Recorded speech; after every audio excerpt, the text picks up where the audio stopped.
Hey everybody, it's Pete A. Turner, executive producer and host of your Break It Down show with our episode that we did live a few weeks back with Suzi Quatro. Suzi is incredible, a legend in the rock and roll world.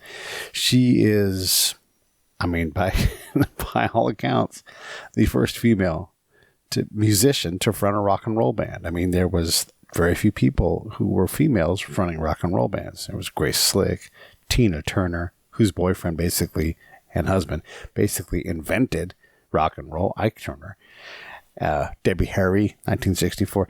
These people go back to a year after Kennedy was assassinated, and they're all still out there. Legends. Grace Slick still with us, doesn't perform anymore, but Suzi Quatro is of this group of peers, and so we call her Element Q, because with rock and roll, if you want to front a band as a chick or as a bass player, part of what you're doing stands upon her work. And that's really incredible. She sold over 60 million albums throughout the world. Isn't that incredible? Think about that. If you were to take the biggest females in rock and roll, Pat Benatar, Suzi Quatro, Joan Jett, all these different, Debbie Harry, these people we've already named, Grace Slick, they're all peers. And for whatever reason, Suzi Quatro hasn't stuck here in America, but that doesn't change the fact that she is iconic. And the Go-Go's are leaning on Suzi Quatro. By the way, just for fun, and we talk about it a little bit, but she also played a bit part, which is what she's known for here in the United States, which is kind of crazy. She played a bit part in Happy Days, and she was Leather Tuscadero, Pinky Tuscadero's, I think, cousin or something. And, she was great at that. She was so good at that. And the 2 or 3 episodes she was ever in, she stands out. how many... She might be the most famous cameo role in a TV series in terms of people remembering. Oh, they did that, you remember Robin Williams did a Mork from Mork thing, but, he also went on to be Mork from Mork on a whole TV show. This is a one-off kind of thing. So Suzi's fantastic. We love Wes. Wes maybe hooked us up with Suzi and got everything all set up. And so we adore Suzi. We adore Wes. John and I were over the moon. And when we first started talking about this show, Suzi Quatro was one of those. If this ever happened, oh my God, forget it. We could just quit. But now we've had it. And Suzi had a great time. And she pulled out her bass and she played it. And I'm going to tell you, you guys are going to love it. She's such a great person. And what a light. And I'm so glad that we had her on the show. And I can't wait to have her back on. One thing real quick. It's the holiday season. So Save the Brave, savethebrave.org. Go to the donate tab, put a little bit of money in each month. It won't hurt that bad. And we'll put that money to work saving veterans' lives. I'm being quiet because I'm in someone else's house in Georgia, visiting my daughter who graduates on Friday. So another hat tip to her. And we are on our way to 1,000 episodes. So I hope you all can appreciate as we celebrate this countdown to 1,000. We'll be having some new people do some guest intros. If you're interested in doing a guest intro and you want to throw a little sunshine on the Break It Down show, by all means, hit me up at pete@breakitdownshow.com. I will find you a show to do an intro for. Otherwise, I'm going to be asking people, whether you're listeners or you're a past guest, we're going to have people doing intros as we celebrate getting up to 1,000. All right, that's the other big announcement. I love what you guys are doing. Thank you so much for sharing the show. Thank you. Continue to do that. Please, please, please. And here comes Suzi Quatro. Lions Rock Productions. This is Jay Moore. This is Greg Proops. This is Jordan Harbinger. This is Dexter from The Offspring. This is Nathan This is East. Sebastian Younger. This is Rick Marotta. This is Stuart Copeland. This is Mick Gillette. This is Andy Summers. Hey, this is Skunk Baxter. This is Gabby Reese. This is Rob Bell. Hey, this is John Leon Guerrero. Hey, and this is Pete A. Turner. Hi, this is Suzi Quatro, and you are watching the Break It Down show, and that's my DJ voice. And now, the Break It Down show with John Leon Guerrero and Pete A. Turner. Suzi Quatro was born in Detroit, grew up in Grosse Pointe, and moved to London at the urging of Mickey Most in 1971. She's a singer, songwriter, band leader, and because I'm a drummer, she's my best friend. Because she's a badass bass player and a fox who can take the knocks. She delivered 15 studio albums, 1 live album, at least 18 compilations that we could find, and has sold over 55 million records worldwide and counting. She paved the way for the likes of Joan Jett, Pat Benatar. I could go on forever. But she's one of rock's most important rebels and one of its most enduring survivors. And for that, today we celebrate. Suzi, one of the best days of my life seeing your face on this show. Thank you. It's nice to be here. It is nice. I just came from the studio, actually. So, Of course. One of the things we've learned about on this show is that there's certain people who hold down the foundation of the show. We had Sly Stone on the show, and what we figured out about Sly Stone is the people that copied the people that copied the people that copied the people copied Sly Stone. And you are similarly elemental in rock and roll. I call you Element Q on the rock and roll chart. There's nobody, not female, male, it doesn't matter.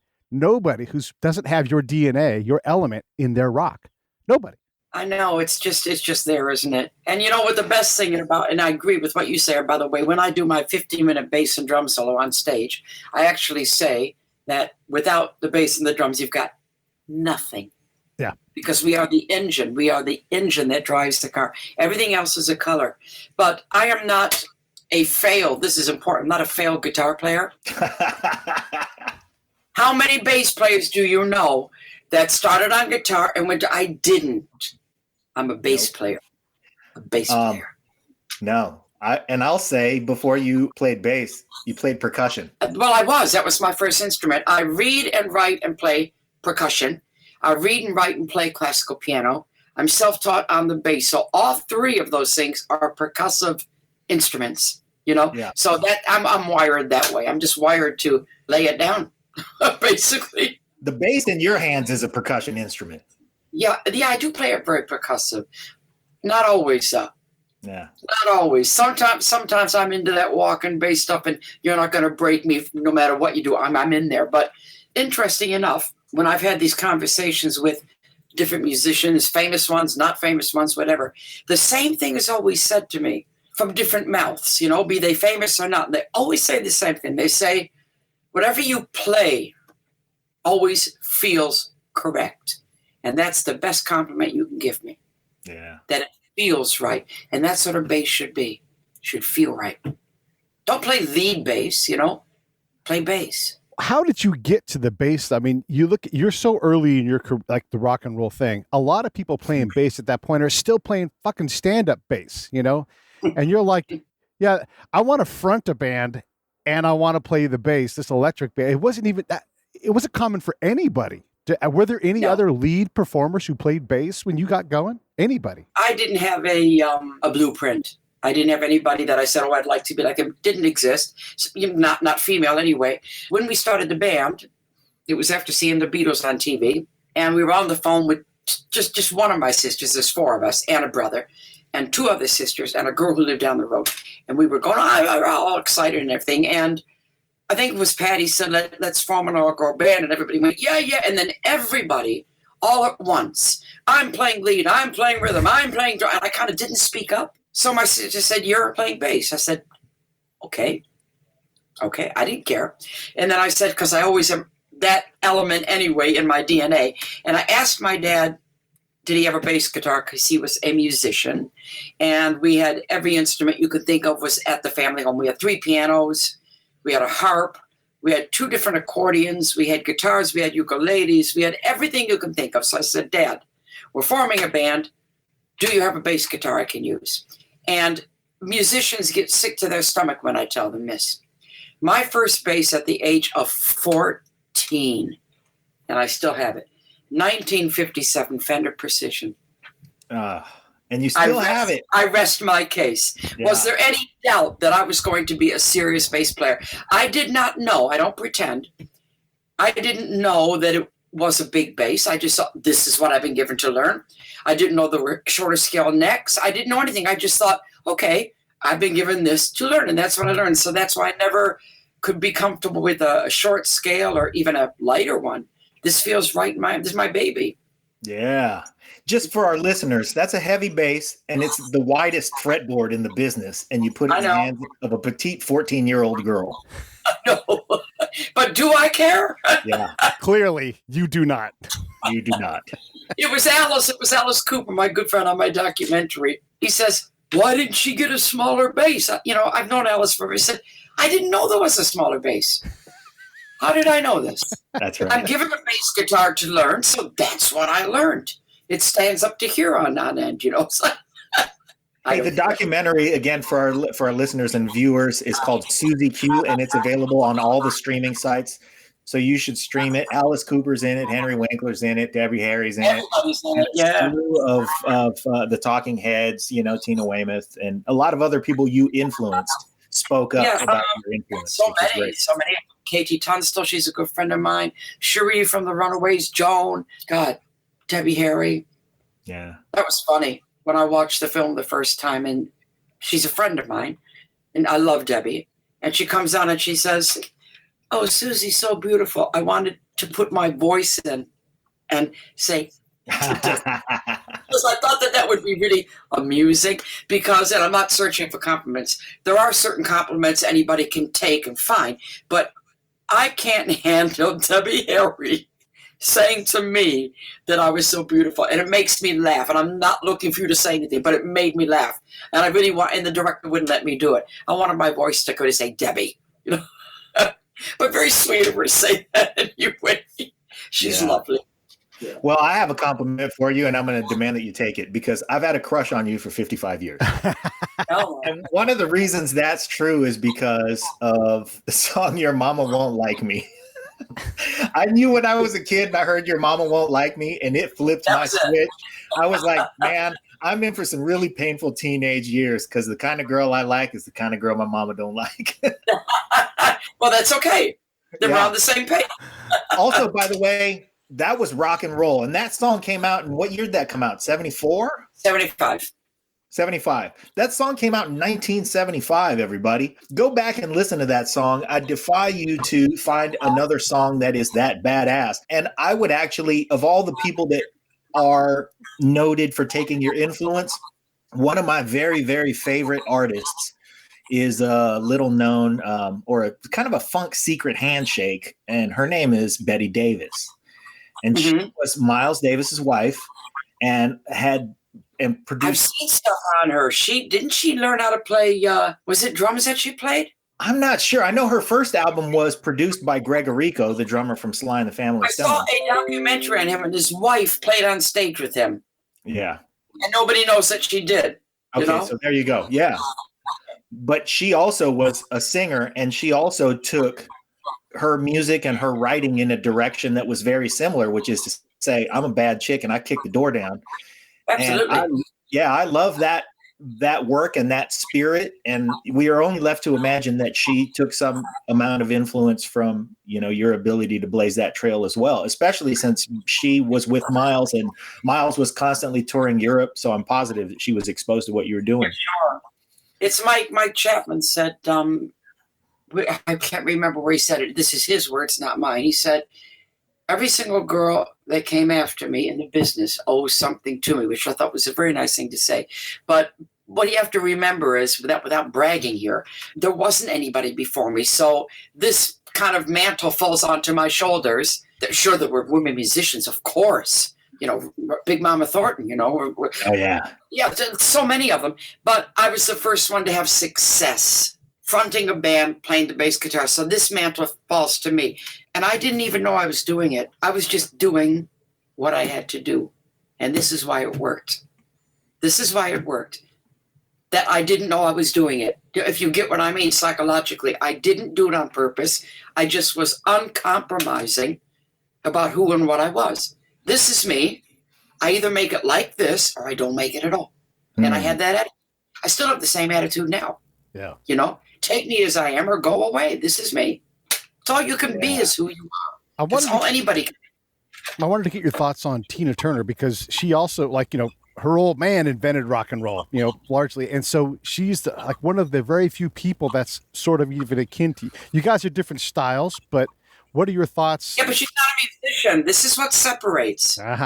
She's not a musician. I'm not talking about female singers. Right. You had Joplin, so many people, sure, that paved the way in their way. I was the first musician rock and roll singer to have success. It didn't exist. It didn't exist. That's what fell on my shoulders. And I'll tell you another funny story. And I didn't know it till the documentary was made, and I watched it in front of an audience. And then I just went, what? I went to LA in January to get my Icon Award at She Rocks. And I had asked Cherie, who's a friend of mine now, we became good friends, to give me the award. And she went on stage to do her speech, and she burst into tears. And they were genuine. I just went, wow. You know, and then about 2 or 3 months later, when the documentary is doing the rounds, I did a Zoom with Cherie and Kathy Valentine. And Kathy Valentine starts to cry. And I'm going... Then I had another friend of mine come over here from the Baby Animals, Australian band, girl. I took her upstairs to my ego room to show her everything up there. It's a very famous room. She starts to cry. So finally, I called my friend Cherie and I said, I got to talk to you. And she said, what? And I said, okay, I didn't understand something until just this minute. And I'm going to share it with you. I said, I realized, and I didn't do it on purpose. I didn't do it on purpose. I realized that by me doing what I did and being uncompromising and paving the way and this and that, there's a lot of women out there who had no place where they could belong. They were out in the cold. So me making it gave the women who are different permission to be different. And that made me cry. So it's full circle now. I went, wow, that really humbled me. That's what I did. And Cherie said, you didn't get that? I said, no, I never thought about it. I honestly never thought about it. All these lost women who, where do I belong? All of a sudden they went, oh, I can do that. So, wow. Fantastic. That's fantastic. Yeah. I was thinking about your DNA and thinking about Heart as well. You know, like here's another band that... Excellent they are too. Excellent. Boy, what a band. Yeah. And again, we'll say this out loud just in case anybody... We're not taking anything away from anybody. We're just making sure that we spend some time giving Suzi her due, because in America, we've let you down. Like we have, I don't know absolutely. how. I was based over here, don't forget, I was. And I think they described it very, very well in the documentary, that it was maybe a little bit early. You were still stuck in Eagles and this and that. So maybe it was a little bit early. People definitely knew who I was. You know, Sure. I was touring all the time. But I think that big catalog of the hit singles at that time didn't quite marry over there. It took Happy Days really to break me big time, and then Stumbling In, which was a million seller, which wasn't really my style, but it doesn't matter. It doesn't matter if you watched me playing Leather and you got on board, or you heard Stumbling In and you got on board. You finally got on board. So even though you were a bit late, but it's okay. Yeah. I forgive you. It didn't even really capture, like you said, it wasn't your style. It didn't capture your... No, great song. Yeah, great song. Yeah, but fantastic song. It's one of the evergreens that I do. People go nuts so, but it didn't capture my essence. No, but I think everybody's catching up now. I mean, the documentary sits at #1 on Amazon. I'm not doing a movie of my life. And you saw by all the people in the documentary that everybody knew me. Yeah, everybody knew. So whether the singles were coming or not, it didn't really matter. They still knew who I was. I was still blazing the trail. Also, you've done okay, huh? I've done okay. And when you say, I have to say it this way, there's only one reason I kicked down the door. It makes me laugh. It's because I didn't see the door. Yeah, you had no idea. Yeah. You're just like, I'm going to grab this way. space. You didn't see it. You just mowed over it. Oh, is there a door? Or, was there a door? Was that a door? Was there? What did I just come through? Yeah, I'm like the Incredible Hulk without the green chest. Yeah. My brother-in-law, Steve, asked a good question. I want to turn it around, though, because, I'll put it up here on the screen. He asked, about your inspiration from people like Janis or Dolly. But what I really want to know is who has come up to you and they said, holy shit, Suzi, you inspire me. I don't care if it's a male or female. Like, who did you go, really? Me? Like, oh, my God, you inspire me. There were some of them were obvious ones. Yeah. Liam Gallagher. Mm. Yeah. Wow. I kind of went, what? Yeah. No, because I don't get that. Right. I don't get that. Oh, the White Stripes from Detroit. Yeah. But you can get that? Detroit. Yeah, I guess, but I didn't see the connection in the music. But yeah, there have been a few surprises, I think that's what Pete's point is that you don't necessarily have to see the connection in the music because you blew the door down. You blew the door down for a lot of people and a lot of ways of thinking, regardless of what the music sounded like. I did, and I would do it again anytime. Do not categorize me. Do not box me in, and do not tell me what I can't do. I convinced you, didn't I? Both of you are going, Yeah. okay. I wouldn't dare. That works Okay. again. You said we were drinking. I grabbed my bottle. I do what Susie says. Well, also 56 years of longevity. The longevity is something that we also can't ignore because you're in a business that famously chews people up and spits people out. And a lot of times when you bust down a door, the wear and tear on all of the people who have busted doors down, is evident throughout rock and roll history. But you've hung in there and been not just, it's not like you're making a comeback. You've been here the whole time. I've never gone away. And I've been, first of all, I have a sensible attitude to the business. I love what I do. An old-fashioned entertainer. My whole thing in life is to go on that stage with a crowd of people who I've never met and take you on the journey. I love it. Every gig is like my first gig. I've been very creative in my career. I've done a lot of different things, as you know. I'm a poet, I'm an honorary doctor of music at Cambridge. I've been on the radio for 14 years. I've acted in musicals and da-da-da-da-da. So I haven't been boxed in, but the place where I live is my rock and roll stage. That's where I don't even think about it. I'm high. This is what I can't understand when some artists have to get high to go on stage. I don't get it because going on stage is the high. Why do you need to get down? Well, that's the buzz. That's the buzz. I think I'll answer it for you, Susie, is because we still love you, and crowds everywhere still love you. And I think that when people turn to the dope and stuff, number one, it's so accessible, of course, but number two is because they start to lose a step. And I saw when you got that award, the She Rocks Award, I heard what you said about retiring, and my famous line. Yeah, he doesn't know it. I'll say it for you because you don't know it. They've always asked me, and it's followed me my whole career. They always said to me from 35 on, I'm now 70, when are you going to retire? And my answer was, when I turn my back and shake my ass and the audience is silent. It hasn't happened yet. And so she persists. And when I turn, they're all going, oh, please make some noise. We work some more. No, it was a good comment, but I do have a nice backside. I do try to back into a room when I can. But I am I'm not going to retire anytime soon. I'm just making maybe the finest album of my career that I wrote during lockdown with my son. We're just now putting finishing touches on it. And of course, it's influenced by what we're all going through. Yeah. But it's a fantastic album, but you'll hear the elements in there. The movie of my life is going ahead. There's some big people coming on board as we speak. And I wrote and released a illustrated lyric book all during lockdown. Terrific. So, and I'm working on. I can't. Not my three keywords: entertainment, communication, and creation. That's it. That's me. Did you make that record at Rack Studios?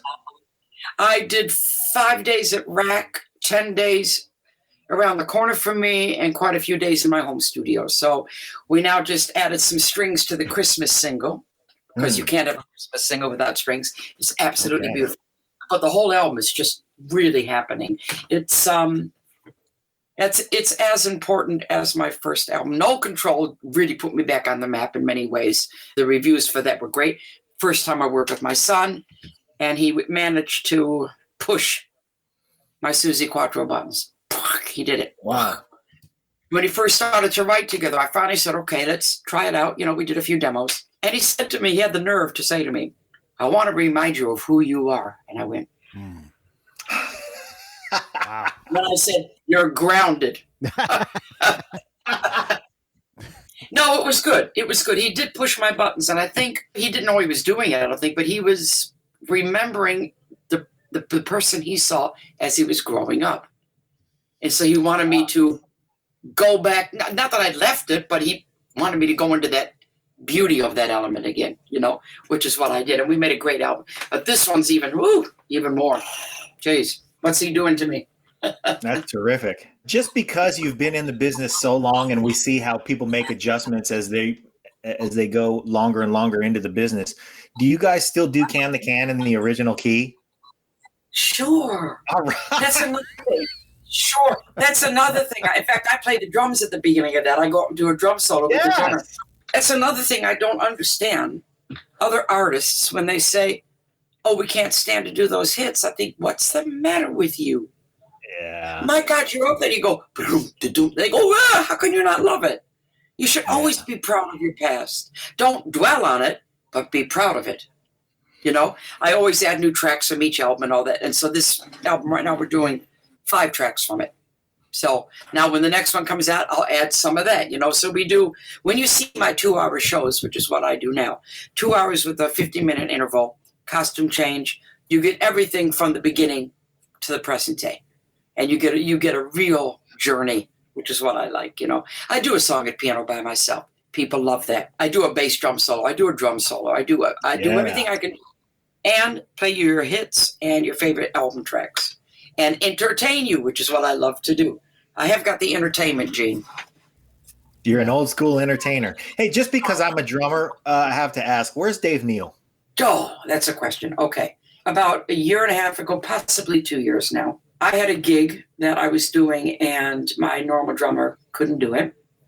So it was a very important gig. And I thought of Dave, my original drummer, because he knew a lot of the songs, or the drummer that came after him.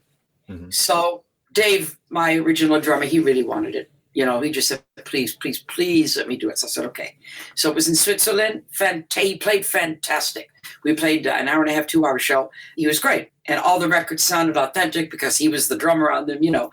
And he came home after the Swiss gig. The next day, he slid off his chair onto the ground. He couldn't move and he had a stroke.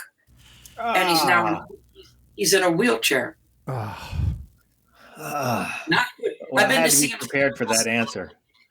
Because I love his drumming. I know. Several times I've been to see him, and, you know, bless him, I love the man. You know, he even came to one of the premieres in London to the documentary, and I introduced him, you know. I felt bad because I thought, oh, my God, I wish I'd taken the other drummer. And everybody says, don't do that. Don't do that to yourself, you know, because you don't just have a stroke from nowhere. He must have been heading that way anyway, but it makes you feel a little bit responsible. You know? Yeah, but not only that, but I mean, for an unfortunate occurrence, but what a way to go out. You know, he had that last big show with you. He did, and he was brilliant. Yeah, that's he terrific. Was brilliant. Maybe that was his path. I don't know. Anyway, I love the man. You know, I'm very close with him. And we love you, Dave Neal. I love him too. Oh, he's great. He wasn't a musical drummer. He was a steady rock drummer. Mm-hmm. That's what he did. You know, he laid it down. When he left, I wanted to stop because I was so close with him, you know, that way. I thought, oh, no, I can't play with another drummer but Dave. But since then I have. So, but bless him, Dave. Bless you, Dave. What does that mean for you standing on the stage when you have that steady rock drummer? I mean, help us lay people out. You know, John's a drummer. He gets it right away. I don't even know what the hell a pocket even is. So when you're up there running all over the stage, playing the piano, telling your jokes and everything else you're doing, but you got Dave, a guy like that back there, what does that mean? It means that you sit together on the same note. One of you is playing it. One of you is beating it. And you're on the same page. And I might go, don't, and the drummer will go, and he caught it. So it's what it is. It's sitting there in that pocket. And if you haven't got that, you've got nothing. Everything else shoots out from that. You know, but you got to have the bass and drums. And I hear everything when I'm up there. If there's a mistake, I hear it. Suzi, I want to point out that Pete plays dumb about the pocket. He always says, I don't know what the pocket is. Tell me what the pocket is. But he's asked Stuart Copeland. He's asked Stuart Copeland. He's asked Nathan East. He's asked many of the greats. And you just gave a fantastic answer. Well, because I believe it. I believe it. And I love that feeling up there with the bass and the drums together is, you know, I've done for years now, about a 15, maybe 20-minute bass and drum solo. And it's kind of orchestrated. It used to be just see where it goes. And then one of my drummers said, I want to play what you're playing. And I said, okay, let's go through it. It became orchestrated. So it goes everything from funk to rock to 5/4 to jazz to slapping. And you got the whole thing all tied together. So it's not a boring bass solo. And when I search if there's a new drummer coming into my band that I need a new person, I give them 2 things to learn for the audition. Sweet Little Rock and Roller and my bass and drum solo. Okay. That's it. And everything else is in between. Yeah. Yeah. They can do that, they're in. Yeah. That's terrific. When you're when you're playing and you're locked in with it, see, we can ask music nerd questions and you can answer them, and then we can ask rock icon questions and you can answer them. And that's what's fun about this conversation, because we can go all over the place. Now, listen, when you're locked in, here's something a lot of people would think we're being anal. Maybe we are.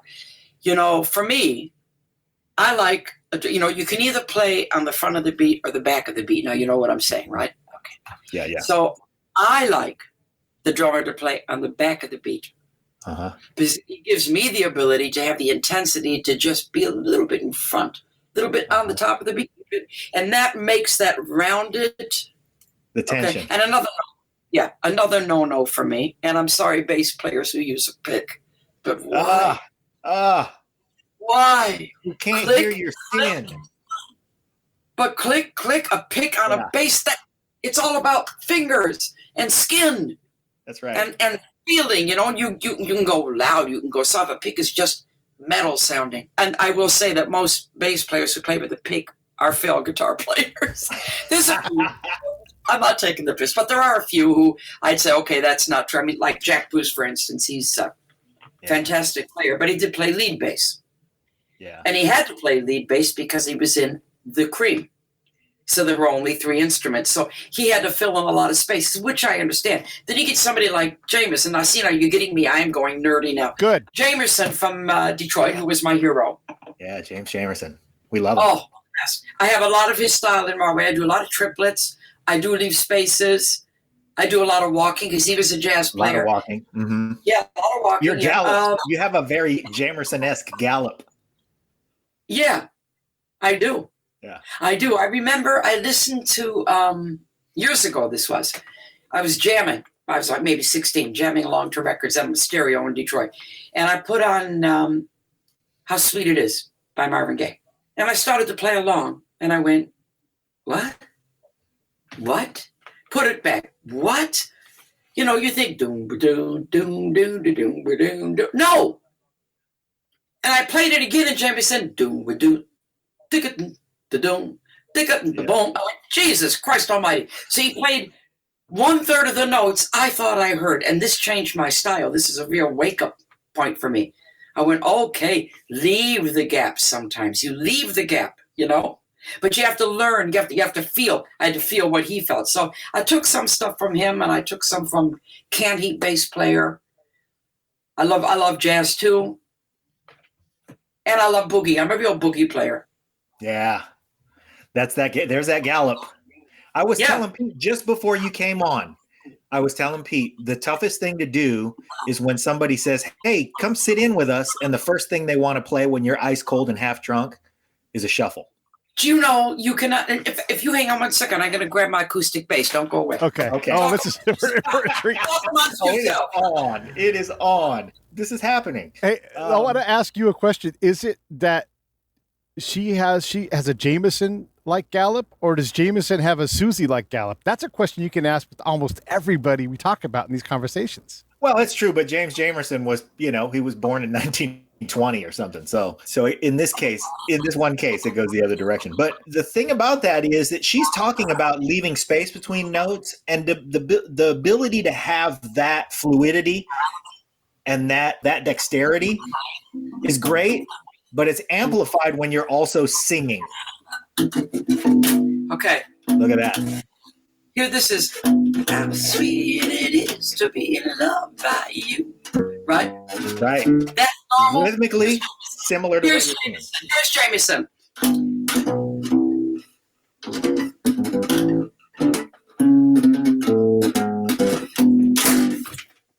Right. He didn't. Okay, I give you guys a treat. Okay. Here's my best ever bass line I ever wrote. You can Google it when I'm done. It's a song called Walking Through the Changes. And I have given this song to many, many bass players, and they can't play it.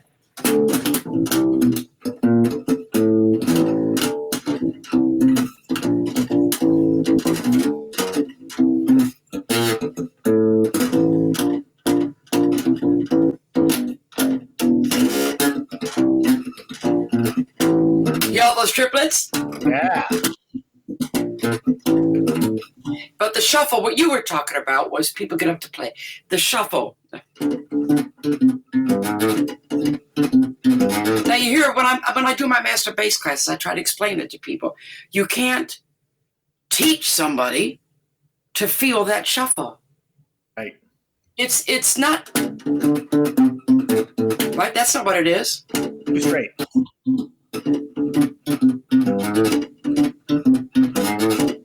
See, it's a difference in the nose, and you can't get that with a pick either. Okay. Yep. Because your pick doesn't walk like your fingers walk. Your fingers actually walk. Not They only do. that, You have a sensitivity, that.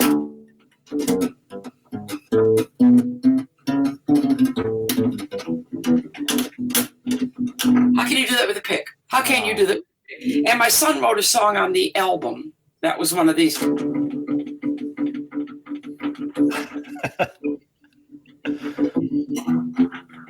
he said, you have to play a pick to do that. Mom, I said, watch. yeah. 4 minutes later, still doing it. But there's one I wanted to show you because a lot of people have asked me through the years, how the hell do you play bass and sing lead? I never even thought about it. Maybe that's because I started on percussion. Everything's a different beat, and then piano, 2 different hands. I just didn't. But when I did "She's in Love with You," one of my hits, I had to practice it because it's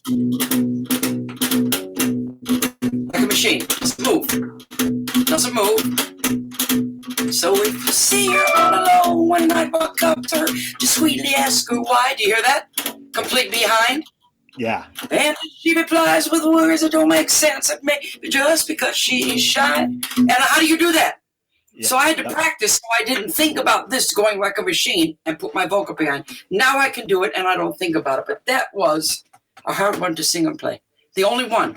And The Girl from Detroit City, that's the other one. But other than that, and on the new album, there's the first single was called No Control. No Soul, No Control. Yep, if you play that, you can play that later.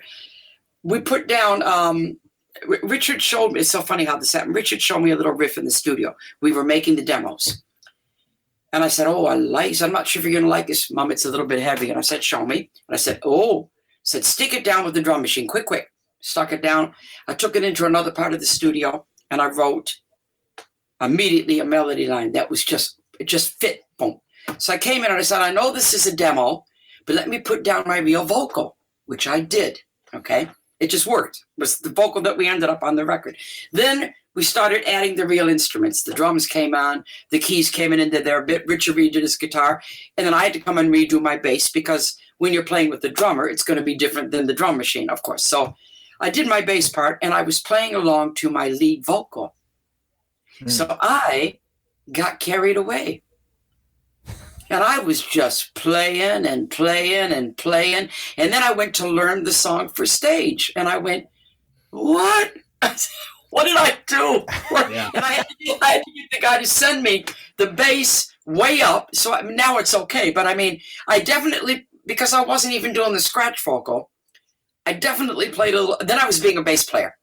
Because I was playing to my lead. Then I was just not even paying attention to that, just playing. So maybe being a little bit more busy than I would normally be, but I screwed myself basically, I had to learn it then. You know who else is busy when they play lead and sing is Mark King. Mark King can't just lay down something simple. He's always got to add his brilliance in there. And he's a wonderful bass player. Very, very good. I do keep it simple until it's time to be fancy. Yeah. Yeah. That's my motto. You have your moments. You're not talking about complexity of the line. You're talking about the feel. And the mastery of the feel where you're able to push with the bass line, but pull back with the vocal. Man, that's magic. That is magic. I want to go back to She's in Love with You because that's one of my very favorite songs. Yep. Because on Your Mama Won't Like Me, you were the bad girl. And on She's in Love with You, you taught the boys how to behave. Because you gave us the example. Yeah, I mean, we loved, hey, she's the party when it came to Your Mama Won't Like Me. But then when She's in Love with You came, you had to stop and pay attention and go, you know what? You treat this girl right. Absolutely. Yeah. And I think there's your tension again. You're pushing and you're pulling. I can, I've always said this all my life. This is just the way I am. I am very tomboyish. I can be one of the guys. I can tell an off-color joke and da-da-da-da-da. But if you step over my personal line, the female card comes out of my back pocket and I will hold it up. And that's what I maintain. And I've tried to teach girls that through the years. Don't give that all away. Yes, I'm female. I don't play it all the time, but if I do play it, you're in trouble.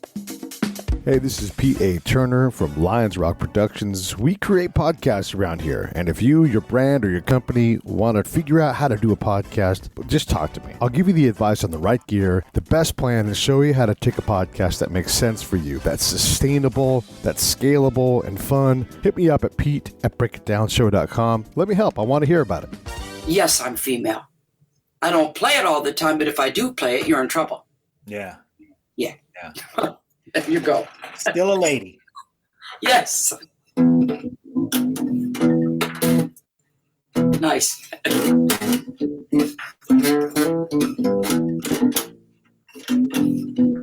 This is a nice space. This is a gift from Andy Scott from Sweet. That's a funny story. See this huge bass. Yeah. I had a big party in London. A friend of mine, Mickey Most's widow, gave me a big birthday party, and I had a lot of people there. Andy Scott, my friend from lead guitarist from Sweet, he came. He was a little bit late arriving, and he came in with this big guitar case. And I said to my husband, what is he doing, bringing a guitar to a beautiful restaurant like this? I was a little bit annoyed. And then we were ready to go home, and he went, here you go, happy birthday. I went, oh. Wow. I was embarrassed. I said, thank you. After shouting. That's terrific. Hey, speaking of shouting, I'm going to shout out the comment on the screen right now from Andy Brunt. Phil Lynott was another good example of a bass player, lead singer. And you guys toured together, did you not? Yes, we did. And I'm on the documentary that's just coming out about him too. Phil and I discussed this many times. Phil was a frustrated guitar player. Yeah. Huh. Wow. Okay. He did go to bass because he couldn't do guitar, so he went to bass, and he was a very good bass player, but he did play bass more like guitar than bass. Yeah. He took a lot of his style from Hendrix. He thought he was the bass player Hendrix. That's what he thought he was. And he was a good Phil and a nice guy. Nice man. Liked him very much. Well, I'm shouting out Andy because he's also from London, and he's a guitar player, and we play together in a band called the Uncommon Wealth. Right on, Andy. When the album comes out. Yes, please. I mean, after Christmas single, and then the album is due for out of March. We'll do it again. I'll get my son on here, and we talk about all the tracks and all that kind of stuff. That'd be great. Yeah, that'd be great. I'm going to have my champagne and have my evening now. good. Yeah, and then one quick word. Thanks to Wes for setting this up. We love him. We know you must love him because he's such a great guy. Thank you, Wes. Yeah. Well, you guys asked some good questions. It was nice to talk to you, and we will do it again, and that's a promise. All right. We love you, Suzi Quatro. Everybody, watch the documentary. You can stream it everywhere. Before you go.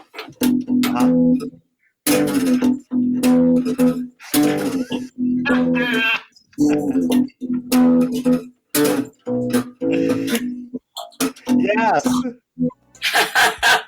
I'll believe you with that. Your mom won't like me, but your daddy will. Thank you so much. See you later, guys. Bye-bye. Love you, Suzi. Thank you. Bye-bye. Hey, John, stay here for a second. What just happened? She just played me my favorite Suzi Quatro song. And then just walked off the stage. And walked off. Yeah. Dropped the mic on us. Uh-huh. Yeah.